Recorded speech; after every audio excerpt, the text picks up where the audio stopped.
नमस्कार मित्रांनो, भक्ती ज्ञान शिक्षा यूट्यूब चॅनलमध्ये आपणास हार्दिक स्वागत आहे। मित्रांनो, कबूतरच्या त्या 3 गोष्टी नेहमी लक्षात ठेवा। भिकारीसुद्धा राजा बनू शकतो। कोणते ते 3 गोष्टी असे आहेत, आपण हे कथेमार्फत जाणून घेऊया। मित्रांनो, कथा सुरू करण्यापूर्वी तुम्हाला माझी एक विनंती आहे की आपल्या चॅनलला सबस्क्राईब केले नसेल तर सबस्क्राईब करून घ्या। कथा आवडली तर कमेंट बॉक्समध्ये जय लक्ष्मी माता लिहायला विसरू नका। चला तर कथेला सुरुवात करूया। एका जंगलामध्ये 2 कबूतर राहत होते। पावसाळ्याचा ऋतू चालू होता। रिमझिम पाऊस पडत होता। तेव्हा ते दोघेही कबूतर एक वटवृक्ष झाडाच्या पोकळीमध्ये जाऊन बसतात। दोघेही त्या वटवृक्षाच्या पोकळीमध्ये बसलेले आहेत आणि आता पाऊस जोरात चालू झाला होता। मुसळधार पाऊस पडायला सुरू झाला होता। इतक्यातच त्यांच्याजवळ एक तिसरा कबूतर पक्षी उडत येतो आणि तो पूर्णपणे भिजलेला असतो। तो कबूतर येऊन त्यांना म्हणतो, मला सुद्धा थोडीशी जागा द्या, मी पावसामध्ये पूर्णपणे भिजलेला आहे।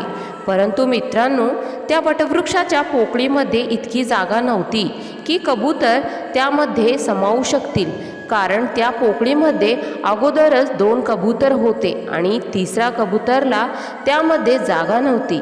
तो तिसरा कबूतर त्यांच्याकडे हट्ट करू लागला आणि म्हणू लागला, तुम्ही माझी मदत करा, मी भिजलो आहे, मला या पोकळीमध्ये थोडीशी जागा द्या। परंतु ते दोघे कबूतर त्याला सततच नकार देत असतात। तेव्हा तो भिजलेला कबूतर म्हणतो, तुम्ही मूर्ख आहात का, मला जागा देत नाहीयेत, तुम्हाला दिसत नाही का मी भिजलेलो आहे। तेव्हा तो पोकळीमध्ये 2 कबूतर म्हणतात, हे बघ भाऊ, आधीच या पोकळीमध्ये जागा नाहीये, आम्ही दोघेच कसेबसे इथे राहत आहोत, मग तू तिसरा येऊन इथे कसं राहू शकतो। तेव्हा तो भिजलेला कबूतर म्हणतो, तुम्ही खरंच मूर्ख आहात। तेव्हा ते 2 कबूतर म्हणतात, जर या पोकळीमध्ये जागा असती तर तुला नक्कीच दिली असती, परंतु इथे बिलकुल जागा नाहीये, तुम्ही स्वतःच पहा की इथे जागा नाहीये।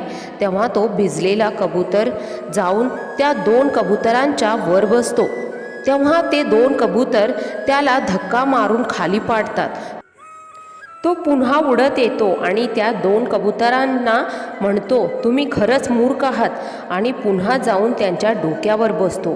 पुन्हा ते दोघे कबूतर त्याला धक्का मारून खाली पाडतात। मित्रांनो, असं हे खूपच वेळ झालं। प्रत्येक तो भिजलेला कबूतर त्यांच्या डोक्यावर बसायचा आणि ते 2 कबूतर त्याला खाली पाडायचे।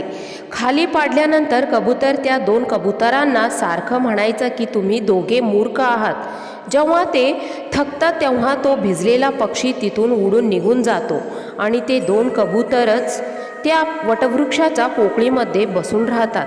त्यानंतर त्या पोकळीमध्ये बसलेला कबुतराची बायको दुसऱ्या कबुतराला म्हणते, हे स्वामी, जो आता कबूतर आला होता तो आपल्याला सारखं मूर्ख म्हणत होता, तो सारखं आपल्याला म्हणत होता की तुम्ही दोघे मूर्ख आहात, तो सारखं हेच म्हणत होता, मग मूर्ख कोण असतो, मूर्ख कसा असतो, मूर्ख दिसतो कसा, तुम्ही मला ही गोष्ट समजावून सांगा।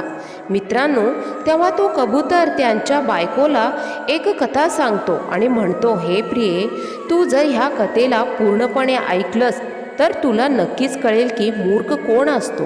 तेव्हा तो त्याच्या बायकोला कथा सांगू लागतो आणि त्याची बायको लक्ष देऊन कथा ऐकू लागते। कबूतर त्याची कथा सुरू करतो आणि म्हणतो, एका नगरामध्ये एक शेठ राहत होता। त्या शेठला एक पुत्र होता। शेठने त्याच्या पुत्राचे लग्न लावून दिलं आणि लग्न झाल्यानंतर शेठचा मुलगा शहरामध्ये कमवण्यासाठी निघून जातो आणि त्या शेठच्या मुलाची बायको घरीच राहते। एके दिवशी शेठच्या मुलाची बायको विहिरीवर स्नान करण्यासाठी जाते आणि तिथे जाऊन ती स्नान करू लागते। इतक्यातच तिथे 3 वाटसरू येतात आणि शेठच्या मुलाच्या बायकोला म्हणतात, हे स्त्री, आम्ही खूप लांबून आलो आहोत आणि आम्हाला खूप जोराची तहान लागली आहे आणि म्हणूनच तुम्ही आम्हाला थोडंसं पाणी प्यायला द्या। मित्रांनो, त्यावेळेला शेठच्या मुलाच्या बायकोच्या अंगावर पुरेसे कपडे नव्हते, कारण ती आंघोळ करत होती आणि त्याच वेळा ते तिघे वाटसरू तिथे आलेले असतात आणि त्यातील एक माणूस म्हणतो, आम्हाला पाणी पाजा. ही कथा कबूतर त्याच्या पत्नीला सांगत आहे आणि त्याची पत्नी लक्ष देऊन ही कथा ऐकत आहे. त्यानंतर कबूतर पुढे म्हणतो. त्या मुलाची पत्नी त्या लोकांना म्हणते, भाऊ तुम्ही कोण आहात? तेव्हा त्यांच्यामधील एक वाटसरू म्हणतो, आम्ही प्रवासी आहोत आणि आम्हाला खूप जास्त तहान लागली आहे, आम्हाला तुम्ही पाणी पाजा. त्या माणसांचं बोलणं ऐकून त्या मुलाची पत्नी म्हणते, प्रवासी तर फक्त 2 असतात, तुम्ही कोणते प्रवासी आहात? आता तो माणूस खूपच विचार पडतो. त्याला समजत नाही की तो कोणत्या प्रकारचा प्रवासी आहे. तो शेठच्या मुलाच्या बायकोला कोणतेही उत्तर देत नाही. तेव्हा दुसरा माणूस म्हणतो, मला खूप जोराची तहान लागली आहे आणि तहानेने मी खूपच व्याकुळ झालो आहे आणि म्हणूनच तुम्ही मला पाणी पाजा. तेव्हा शेठच्या मुलाची बायको म्हणते, भाऊ तुम्ही कोण आहात? तेव्हा तो माणूस म्हणतो, मी अनपढ गवार आहे, तुम्ही मला पाणी पाजा. तेव्हा त्या मुलाची बायको म्हणते, अनपढ गवार तर 2 प्रकारचे असतात, तुम्ही कोणत्या प्रकारचे अनपढ गवार आहात हे सांगा, तेव्हा मी तुम्हाला पाणी प्यायला देईन. तेव्हा तो माणूससुद्धा काहीच उत्तर देत नाही. तो सुद्धा विचारात गुंग होतो की मला सुद्धा माहीत नाही की मी कोणत्या प्रकारचा अनपढ गवार आहे. तेव्हा तिसरा व्यक्ती म्हणतो, ताई मला पाणी पाजा, तहानेने माझा आता जीव जाणार आहे, जर मला आणखी थोडा वेळ पाणी मिळालं नाही तर माझा जीव जाईल आणि म्हणूनच तुम्ही मला पाणी पाजा. तेव्हा त्या मुलाची पत्नी त्या माणसाला म्हणते, भाऊ तुम्ही कोण आहात? जर तुम्ही सांगितलं की तुम्ही कोण आहात तर मी तुम्हाला नक्कीच पाणी पाजेन. तेव्हा तो माणूस म्हणतो, मी मूर्ख आहे, तुम्ही मला पाणी पाजा. तेव्हा त्या मुलाची पत्नी म्हणते, ह्या जगात 2 प्रकारचे मूर्ख असतात, तुम्ही कोणत्या प्रकारचे मूर्ख आहात? मित्रांनो, आता तो माणूससुद्धा मुलाच्या पत्नीच्या ह्या प्रश्नाला काहीच उत्तर देत नाही. तो सुद्धा मोठ्या विचारात पडतो. तो विचार करत असतो की मला स्वतःला सुद्धा माहीत नाही की मी कोणत्या प्रकारचा मूर्ख आहे. त्याला काही समजत नाही व तो काहीच उत्तर देत नाही. पुढे कबूतर म्हणतो, आता ते 3ही माणसं तिघे वाटसरू तहानलेलेच त्या विहिरीवरून पुढे जाऊ लागतात. तेव्हा ते पुढे जाऊ लागतात तेव्हा शेठच्या मुलाची बायको म्हणते, भाऊ तुम्ही माझ्या घरी चला, इथून काहीच अंतरावर माझं घर आहे, तिकडे गेल्यावर मी तुम्हाला नक्कीच पाणी पाजेन. मित्रांनो, ते तिघंही वाटसरू शेठच्या घरी येतात. त्यानंतर शेठच्या मुलाची बायको स्नान करून कपडे परिधान करून येते. जेव्हा ते तिघेही वाटसरू आणि मुलाची पत्नी घरी पोहोचतात तेव्हा शेठची नजर त्यांच्यावर पडते. तेव्हा शेठ विचार करू लागतो, माझी सूनबाई या कुठल्या पुरुषांसोबत फिरत आहे? तिचा नवरा बाहेर कमवण्यासाठी गेला आहे आणि ही इकडे पुरुषांसोबत फिरत आहे. याच गोष्टीचा तो विचार करू लागतो. इकडे शेठच्या मुलाची पत्नी त्या वाटसरूंना घरी घेऊन जाते व त्यांना पाणी पाजते आणि त्यानंतर म्हणते, भाऊ मी तुम्हाला विहिरीवर पाणी यासाठी पाजले नाही कारण मी विहिरीवर स्नान करत होते आणि माझ्या शरीरावर पुरेसे कपडे नव्हते आणि त्यामुळे मी तुमच्या समोर येऊ शकत नव्हते आणि म्हणूनच मी तुम्हा तिघांना इतके कठीण प्रश्न विचारले. तुम्हाला पाणी न पाजण्याचा माझा असा कोणत्याही चुकीचा उद्देश नव्हता आणि म्हणूनच मी तुम्हाला घरी घेऊन आले आहे आणि तुम्हाला इकडे पाणी पाजत आहे. आता तुम्ही हे पाणी प्या आणि तुमच्या मार्गाला लागा. तिघे हे वाटसरू पाणी पिऊन तिथून निघून जातात. मित्रांनो, इकडे शेठ विचार करू लागला की तो माझी सूनबाई ही चरित्रहीन आहे. माझा मुलगा बाहेरच्या शहरामध्ये काम करतो आणि ही इकडे पुरुषांसोबत फिरत आहे, पुरुषांना घरी घेऊन येते आणि हाच विचार करून तो खूपच दुःखी होतो. शेठ विचार करू लागतो, जर एखादा मनुष्य आजारी पडला असेल तर त्याच वेळीच उपचार करायला हवा. जर त्याच वेळीच उपचार केला नाही तर तो आजार वाढू लागतो आणि त्यानंतर त्या आजारापासून सुटका मिळवणे खूपच कठीण होऊन जाते. ह्याच गोष्टीचा विचार करून शेठ विचार करू लागतो की मी आता माझ्या सूनबाईचा कशा प्रकारे उपचार करू शकतो. ही सुद्धा चरित्रहीन झाली आहे. पुरुषांसोबत आता ही फिरू लागली आहे. हिचा नवरा बाहेर राहत असल्यामुळे ही पूर्णपणे बिघडली आहे. आता हिला मी कशा प्रकारे सुधारू शकतो तो विचार करतो की मी जर ही गोष्ट राजाला सांगितली तर राजा नक्कीच याच्यावर काहीतरी चांगला मार्ग काढेल. मित्रांनो, ह्याच गोष्टीचा विचार करून तो शेठ राजाच्या दरबारात पोहोचतो आणि राजाला घडलेली सर्व घटना सांगतो. जेव्हा राजा त्याच्या सैनिकांना आदेश देतो की शेठच्या सुनबाईला त्वरितच दरबारात हजर करा. पुढे कबूतर त्याच्या पत्नीला म्हणतो. राजाचे सैनिक शेठच्या घरी पोहोचतात आणि शेठच्या सुनबाईला सांगतात, राजाने तुम्हाला दरबारात हजर होण्याचा हुकूम दिला आहे.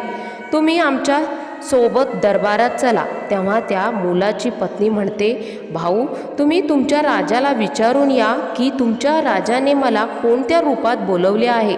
मुलीच्या रूपात बोलवले आहे की सुनबाईच्या रूपात बोलवले आहे की आईच्या रूपात बोलवले आहे. कोणत्या रूपात मला राजाने दरबारात बोलवले आहे हे तुम्ही राजाला विचारून घ्या. तेव्हा ते सर्व सैनिक परत राजाजवळ पोहोचतात आणि राजाला म्हणतात, महाराज, शेठच्या मुलाच्या पत्नीने आम्हाला हे सांगून परत पाठवले आहे की तुम्ही तिला कोणत्या रूपात बोलवले आहे. मुलीच्या, सुनबाईच्या की आईच्या रूपात तुम्ही तिला बोलवले आहे हे तीन आम्हाला तुम्हाला विचारायला सांगितले आहे. तेव्हा राजा खूपच विचारात पडतो. तो विचार करू लागतो की मी शेठच्या सुनबाईला कोणत्या रूपात बोलू. राजा त्यांच्या मंत्र्यांना विचारतो. तेव्हा मंत्री राजाला सांगतात, महाराज, शेठ आपल्या नगरातील एक नावाजलेला शेठ आहे आणि शेठची सुनबाई म्हणजे आपली सुद्धा सुनबाईच असेल आणि म्हणूनच तुम्ही दरबारामध्ये तिला सुनबाईच्या रूपात बोलवा. तेव्हा राजा सैनिकांना सांगतो, तुम्ही पालखी घेऊन जा आणि शेठच्या सुनबाईला सुनबाईच्या रूपात घेऊन या. तेव्हा राजाचे सैनिक पालखी घेऊन शेठच्या घरी पोहोचतात आणि मुलाच्या पत्नीला म्हणतात, राजाने तुम्हाला सुनबाईच्या रूपात बोलवले आहे. सैनिकांनी असं म्हटल्यावर शेठच्या मुलाची बायको लगेच पालखीमध्ये बसते आणि सैनिक पालखी उचलून राजाच्या दरबारात घेऊन जातात. शेठच्या मुलाची बायको राजाच्या दरबारात हजर होते. तेव्हा राजा तिला विचारतो, तू चरित्रहीन आहेस. तुझा नवरा बाहेरच्या राज्यात कमावण्यासाठी गेला आहे आणि तू इकडे पुरुषांसोबत फिरत आहेस. हे असं आमच्या राज्यात चालणार नाही. जर तुला असं वागायचं असेल तर तुला आमचं राज्य सोडून जावे लागेल, अन्यथा तुला शिक्षा देण्यात येईल. राजाचे हे बोलणं ऐकून सुनबाई म्हणते, महाराज, मी एक पतिव्रता स्त्री आहे. माझ्यावर कोणत्याही प्रकारचा डाग लावण्यापूर्वी तुम्ही थोडा विचार करा. एखाद्या तहानलेल्याला पाणी पाजणं, भुकेलेल्याला अन्न देणं अपराध आहे का? जर तुमच्या राज्यामध्ये असा कोणता नियम असेल की तहानलेल्याला पाणी पाजणं आणि भुकलेल्याला अन्न देणं अपराध असेल तर मग मी अपराध केला आहे आणि हा अपराध मी सारखं करत राहील. सुनबाईचे हे बोलणं ऐकून राजा खूपच चिंतित होतो आणि राजा म्हणतो, तू मला पूर्ण गोष्ट विस्तारपणे सांग. तेव्हा शेठची सुनबाई राजाला सर्व घटना सांगते. महाराज, मी विहिरीवर आंघोळ करत होते. इतक्यातच 3 वाटसरू तिथे आले आणि ते मला म्हणाले, आम्हाला तहान लागली आहे, तुम्ही आम्हाला पाणी पाजा. तेव्हा माझ्या शरीरावर पुरेसे कपडे नव्हते, त्यामुळे मी त्यांच्यासमोर जाऊ शकत नव्हते आणि म्हणूनच मी बसल्या बसल्या त्या तिघांनाही असे कठीण प्रश्न विचारले की त्यांची उत्तरं त्यांना देता आली नाहीत.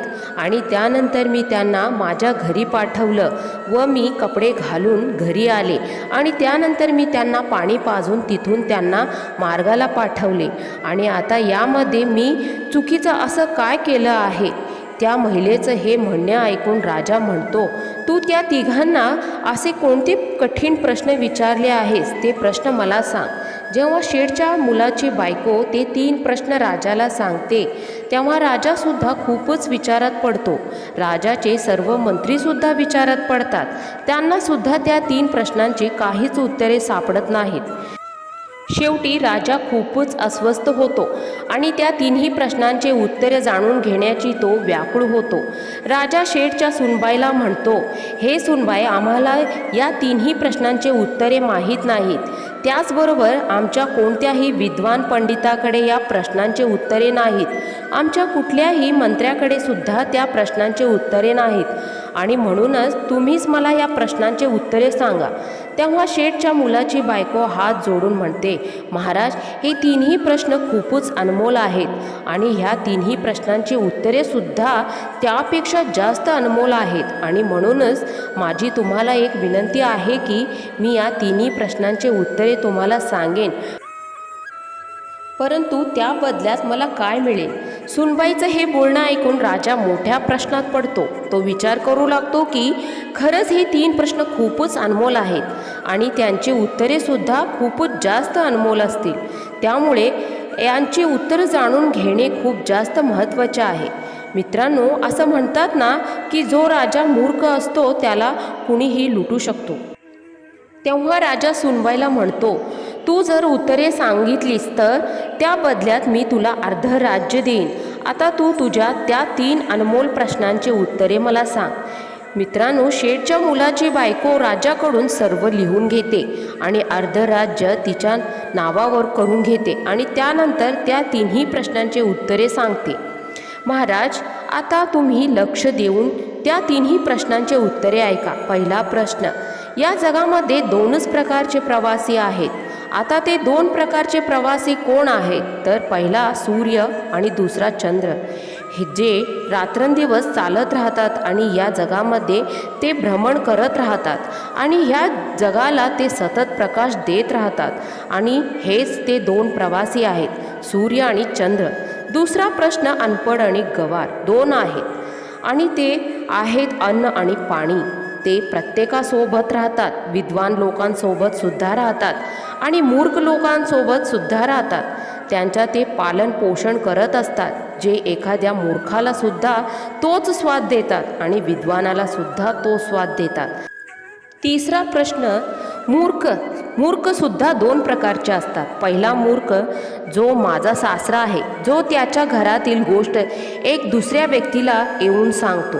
जो स्वतःच्या घरातील गोष्ट दुसऱ्याला सांगतो तो सर्वात मोठा मूर्ख असतो. जर माझ्या सासऱ्याने मलाच येऊन सर्व गोष्ट विचारली असती तर तिथेच मी त्यांना सर्व काही सांगितलं असतं. माझ्या घराची इज्जत अशी चव्हाट्यावर आली नसती, माझ्या घराची बदनामी झाली नसती आणि म्हणूनच सर्वात मोठा मूर्ख माझा सासरा आहे. तेव्हा राजा म्हणतो, दुसरा मूर्ख कोण आहे? तेव्हा ती महिला म्हणते, महाराज, दुसरा सर्वात मोठा मूर्ख तुम्ही आहात.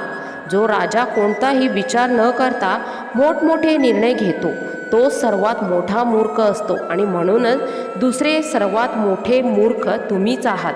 तुम्ही असे मूर्ख आहात ज्यांनी माझ्या 3 प्रश्नांच्या बदल्यात मला त्यांचा अर्ध राज्य दिलं आणि म्हणूनच तुम्ही सुद्धा मोठे मूर्ख आहात. मित्रांनो, आता राजाला खूप जास्त राग येतो, परंतु तो काहीच करू शकत नाही, कारण की महिलासुद्धा आता अर्ध्या राज्याची राणी झालेली असते. अर्धे सैनिक आता त्या स्त्रीचे झालेले असतात. आता तो राजा काहीच करू शकत नव्हता. मित्रांनो, अशा प्रकारे डोक्याचा चांगला वापर करून त्या शेठची सूनबाई अर्ध्या राज्याची राणी बनते. तेव्हा कबूतर पक्षी त्याच्या पत्नीला म्हणतो, हे प्रिये, सर्वात मोठा मूर्ख तोच असतो जो त्याच्या घरातील गोष्ट चव्हाट्यावर आणतो आणि दुसरा मूर्ख तो असतो जो कुणाच्याही बोलण्यात येऊन त्याचा सर्वस्व लुटून टाकतो. हे 2 प्रकारचे असे मूर्ख असतात ज्यांच्या आयुष्यात काहीच होऊ शकत नाही. तेव्हा कबूतरच्या पत्नीचा ही गोष्ट लक्षात येते की या जगामध्ये मूर्ख कोण आहे आणि म्हणूनच म्हणतात की योग्य वेळ आल्यावर जो माणूस त्याच्या डोक्याचा योग्य वापर करतो असा व्यक्ती त्याच्या आयुष्यात नेहमीच यश प्राप्त करतो. आणि म्हणूनच मित्रांनो, आपल्या डोक्याचा वापर योग्य वेळेला, योग्य त्या ठिकाणी, योग्य दिशेला करावा. तुम्ही आयुष्यात कधीच कोणत्या संकटात सापडणार नाहीत. जे लोक त्यांच्या डोक्याचा योग्य वापर करत नाहीये ते आयुष्यात नेहमीच मागे पडतात आणि एके दिवशी अशी लोक भिकेला लागतात. आणि म्हणूनच आपल्या डोक्याचा, आपल्या बुद्धीचा योग्य वापर करा. मित्रांनो, ही कथा इथेच संपते. जर तुम्हाला कथा आवडल्यास व्हिडिओला लाईक, शेअर, कमेंट करायला विसरू नका. कमेंट बॉक्समध्ये जय लक्ष्मी माता म्हणून लिहा. चॅनलवर नवीन असाल तर चॅनलला नक्की सबस्क्राईब करून घ्या. असे छान छान व्हिडिओ तुमच्यापर्यंत पोहोचेल. कथा पूर्ण ऐकल्याबद्दल मनापासून धन्यवाद.